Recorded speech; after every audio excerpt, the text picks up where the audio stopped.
Welcome to the Supercub Adventures workshop. So today we're going to tackle a big service on the Supercub. I've done just shy of 4,000 miles, so that's going to involve the tappets, checking those valve clearances that everybody seems to dread. So to make that job a little bit easier, I'm going to take the Legshield off. I haven't shown that before. The rest of the service is pretty straightforward and easy. I've covered that before. So this video will be mainly about getting this Legshield off without breaking anything and doing the valve clearances. I've covered everything else. We will go through it, but yeah, that bit of it's easy. So let's crack on with it. Okay, so first off I've got to remove this centre rack. You probably won't have one on yours, so we'll get that off a bit quick. So the next thing to do is to remove these 3 screws. I've already removed those 2 because they were on my centre rack. So you'll need a 5mm Allen wrench. Take those off. Also best to remove your battery cover. Just gets it out of the way. It's only 1 screw.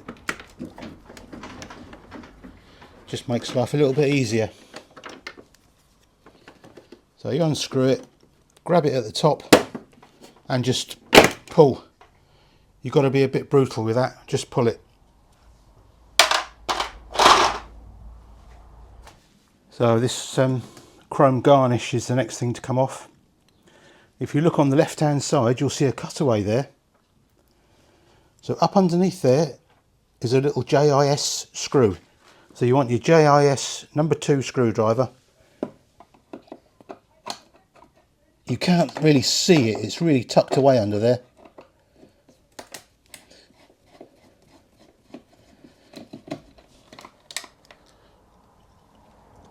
So that little self tapper is all that holds that chrome garnish on.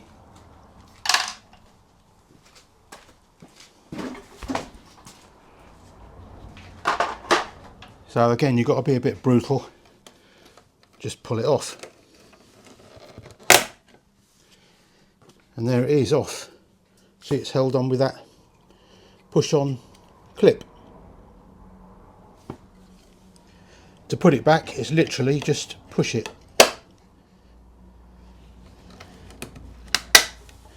So as long as you don't forget that little screw under there, that's quite easy.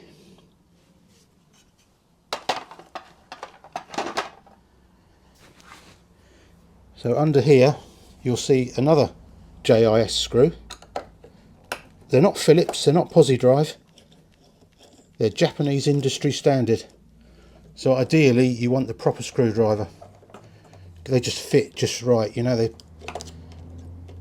Phillips screwdrivers will work, but a JIS is the way to go. Okay, so we've got that off. Right, I might bring you around the other side. Right, so getting this off is a little bit tricky. So you just got to be patient with it. It's held on with plastic clips. Ideally you want one of these little plastic, like a trim tool you'd use for cars and things. You get them in Halfords, places like that. But if you work your way round,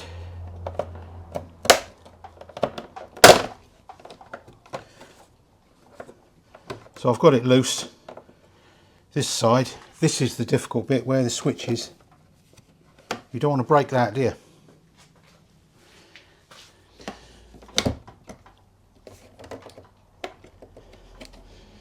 So it's nearly out. Just got to be careful and patient. If you pull, that's it. If you pull the Legshield a bit, that does come out. And there's no clip there, it's just that lip. So you've got these 4 plastic clips that hold it on that side. So I'll get those off first and then just wiggle this and wiggle the leg shield until it comes out, but just be careful with that because that would be easy to break that off. So we're nearly ready to take the leg shield off. If you look in here, oh, it's not easy to see, is it? There's a little plastic clip up in there. Can you see that?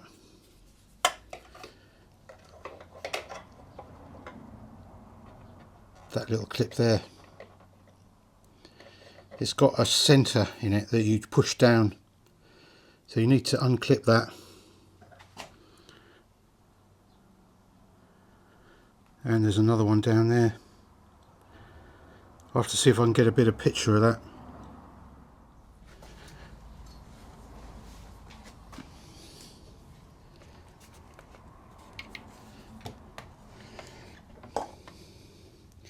So there's that top clip. Can you see that? So you just push the centre in. Don't push it right through, just push it till it clicks. Like so. And then it's just a case of, if you've got a little spike tool, it makes it a bit easier.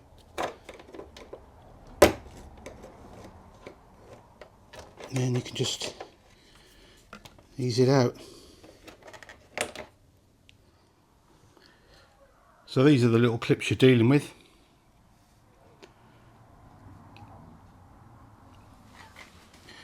So you can just use your little spike tool, press the centre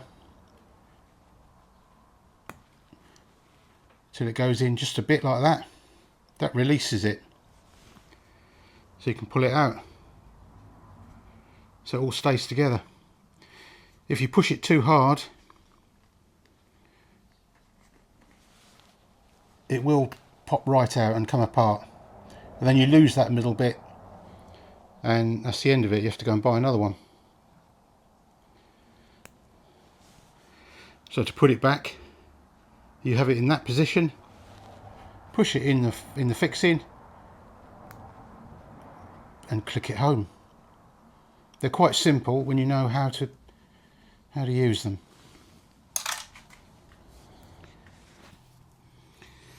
So under there is another one you need to get out there. So there's one at the top, one there on each side.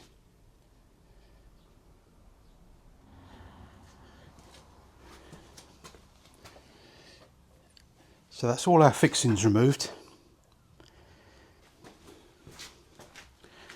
So down the bottom here, this one is held on with a little insert that pokes through, a rubber bung in there. So you need to just pull that away from that. Same the other side.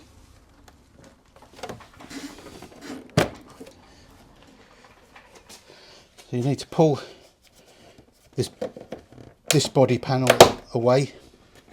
That unclips it from the leg shield.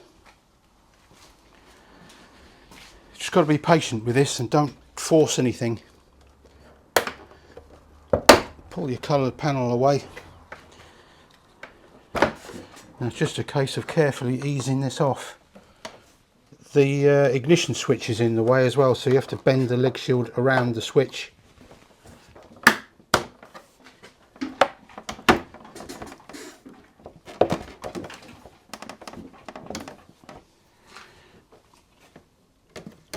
Yeah, just put a bit of rag in there because it has to come out from the top like so. You just got to wiggle it past, and there we are. So it does come off reasonably easy when you know how.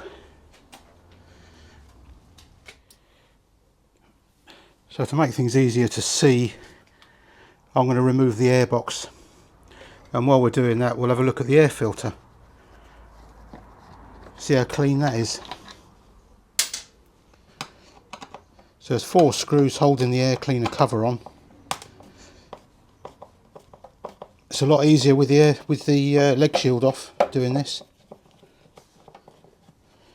And removing the airbox isn't unlike the C90. So I've already undone the screws on the airbox. There's one more screw I've missed. So there's 5 screws. Alright, so we've got our air cleaner out. Look at that, spotless. 4,000 miles and it's spotless. So that's okay, we can put that back. So on the left hand side of the engine you'll find these 2 Allen plugs. So you want a 10mm Allen key to undo the big one.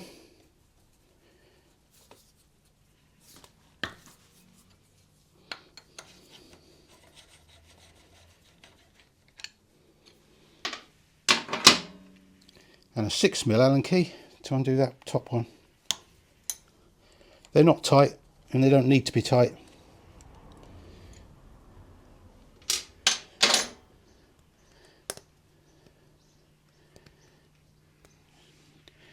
Just get that little O-ring off of there so it doesn't get lost. So inside there is the crankshaft, and inside there you'll see around the flywheel there'll be some marks, so we can line it up to get top dead centre for doing the tappets. So you can turn the engine over. You'll feel compression as you turn, and then it'll reach some little marks in there.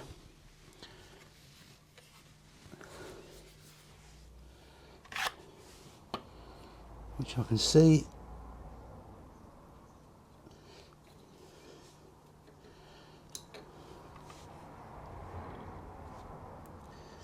So one is an ignition timing mark, and one will be to tell you it's at top dead centre. I'll try and show you that, see if we can get a close up.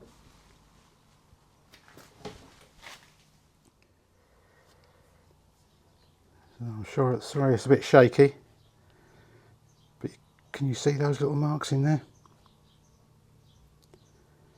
You'll feel the engine go loose as you turn it. So you know you've reached top dead centre. Okay, we'll get these tappet covers off. Just 2 little 8mm.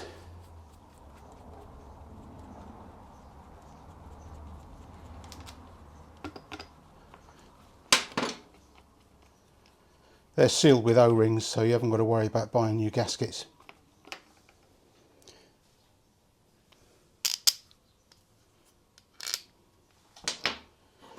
Top one. Let's get that out of the way. So the bottom one might drip some oil.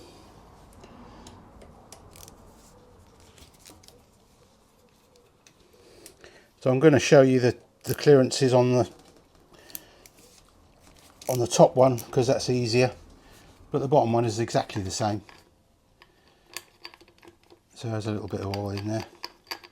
We're going to change the oil anyway, so I'm not worried about that too much.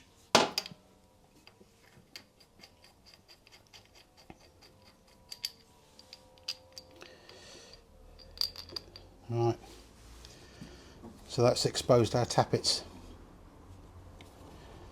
So there's screw and lock nut tappets, which are easy on these. Not like some, well, most bikes nowadays have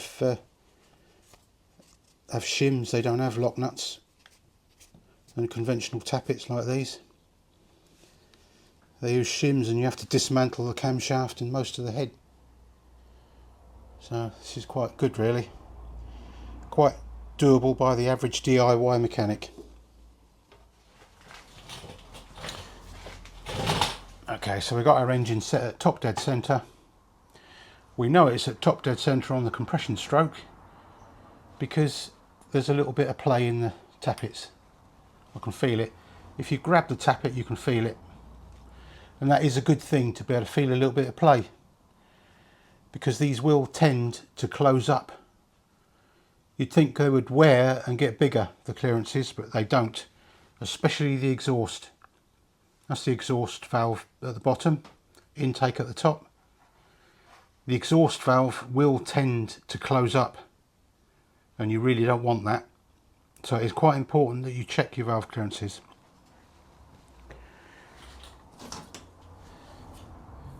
So the metric measurements for the intake is 0.12 of a millimetre. The exhaust is 0.17.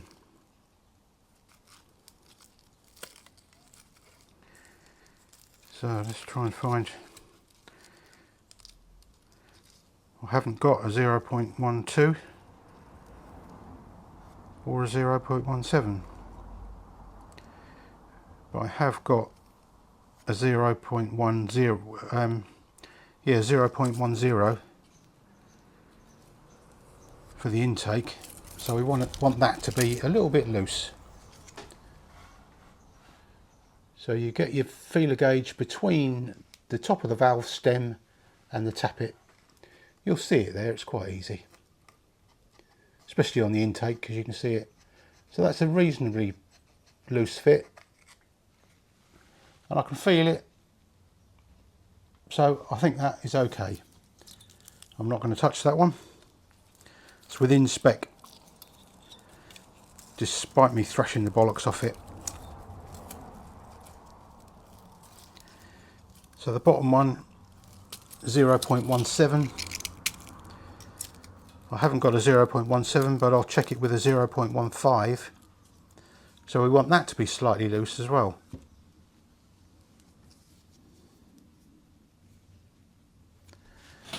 So it's a bit more awkward doing the exhaust. Good job I've got a bike lift.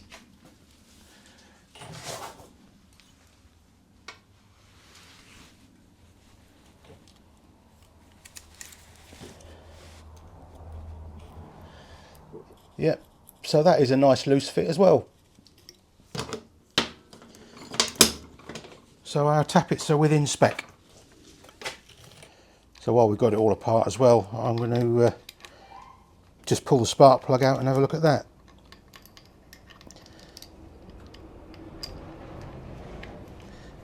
But I don't expect there to be anything wrong with it. It's a Honda after all, it's not an MZ, is it?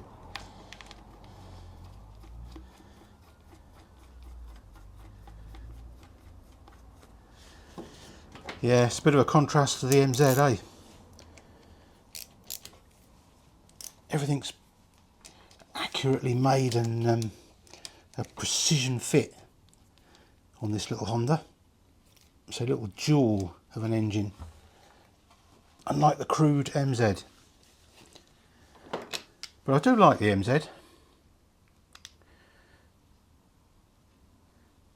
And for those that are interested, I am going to keep it. I'm not going to rush out and sell it just because it broke down, you know. There's no reason to rush out and sell it, is it? I've fixed it and it's all running nicely now.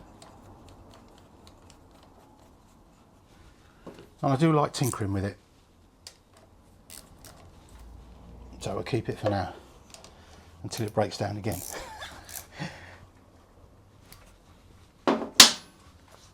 Right, that's our tappets done. And button those up, get our plugs back in.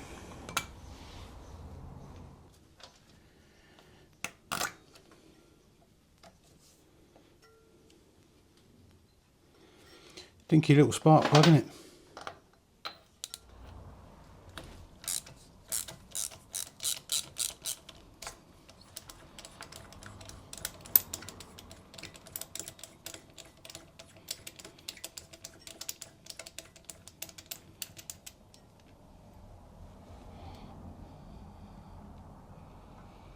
Yep, spark plug is perfect, as is the mixture. That's what you want to see, like a nice sort of biscuit colour. Rich tea biscuits. That's the colour you want to see. And that's what we've got.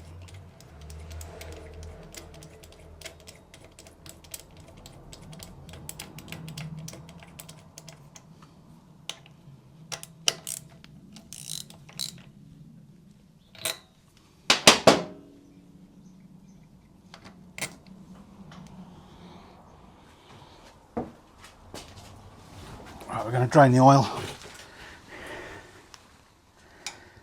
There's a 12mm bolt and drain plug under here.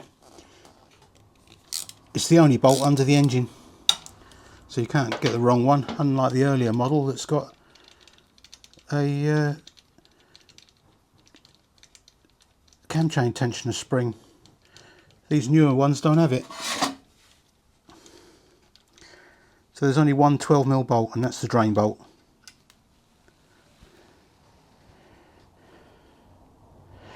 And I've just undone the wrong one. I thought, Jesus Christ, there's no oil in the engine. I've just undone a footrest bolt.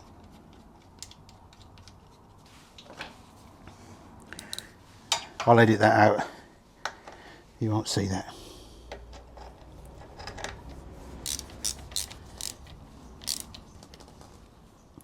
Even master mechanics make a mistake. I am a qualified mechanic, by the way, in the motor trade.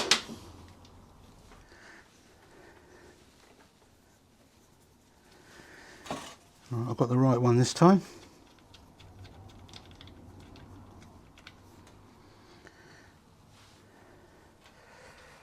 So that's reasonably clean,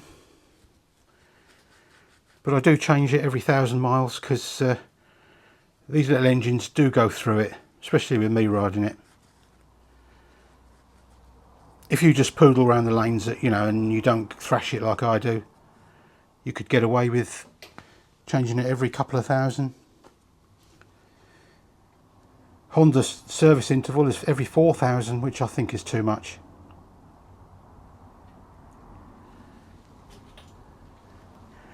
Too much for a little engine like this. Air cooled as well, you know, it's really going through the mill, that oil. So while that's draining, I'll stick a new filter in it as well. So this is a hot topic of conversation. A few of my viewers have been outraged that I didn't change this at the first service. Well, Honda, in their wisdom, say this doesn't need changing till 8,000 miles. So it wasn't my decision. 8,000 mile service intervals for that filter, even at the first service.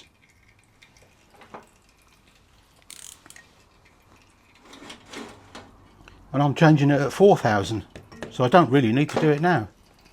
But I'm going to, because I want to show you.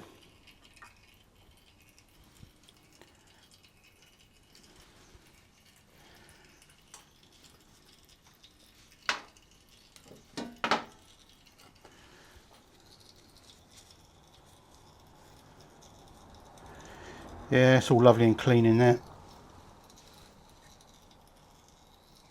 I'm going to get that filter out somehow.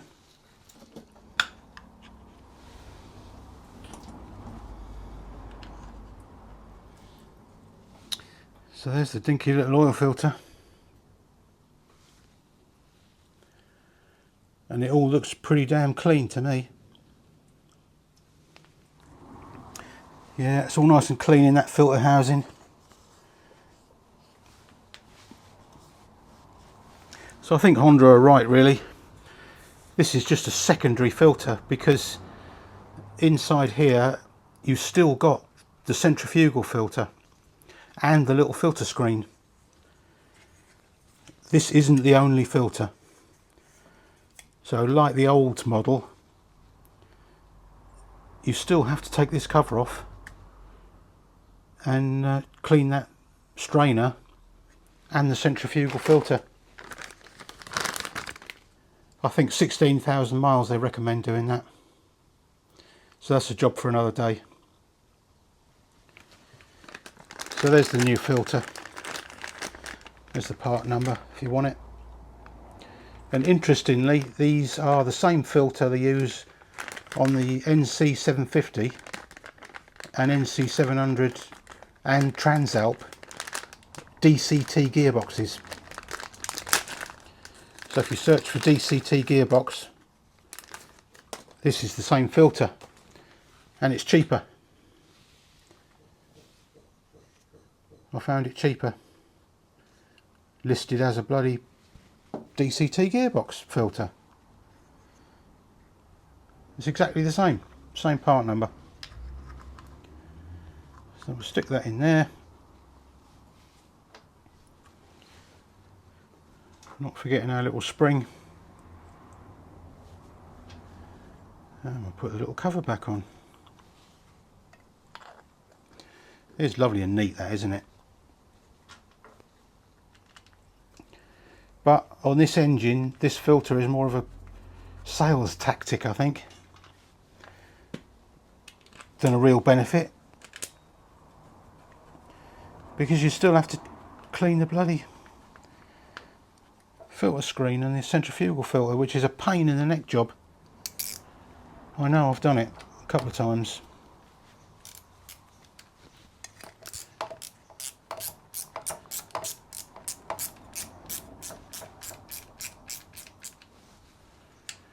But I will say that centrifugal filter and the filter screen, I wouldn't worry about that too much, because my previous bike to this, I had a 2019 red and white one of these. I did 18,000 miles before I decided to take it apart and have a look. But because I'd changed the oil every 1,000 miles and looked after it, when I took the filter screen and the centrifugal filter apart, it didn't need doing. It was perfect. It really didn't need doing. And that was after 18,000 miles. So I'm not going to be in any hurry to pull that cover off. So we need to put our drain plug back.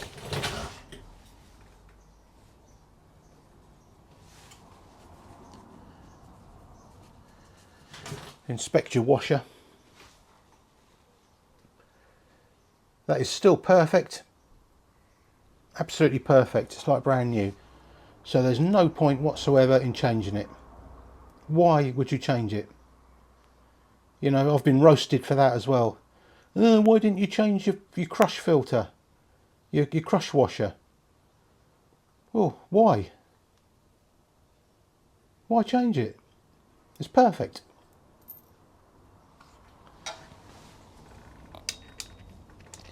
If you want to waste your money and fit a new washer every time you change the oil, crack on. But don't expect me to.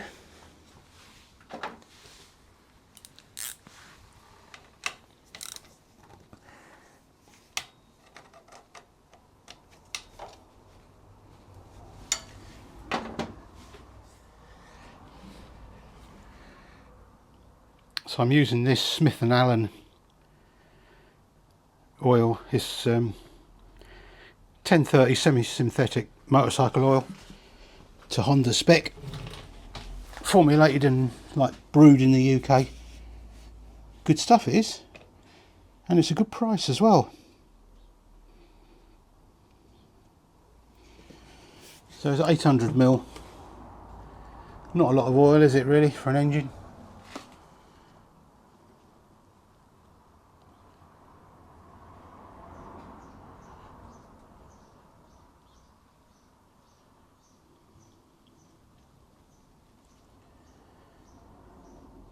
So to be kind to these engines, change it every 1,000 miles.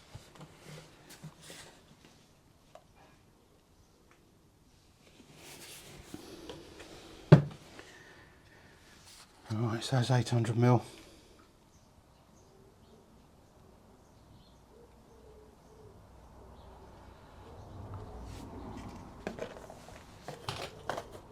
I'll run it up and check that.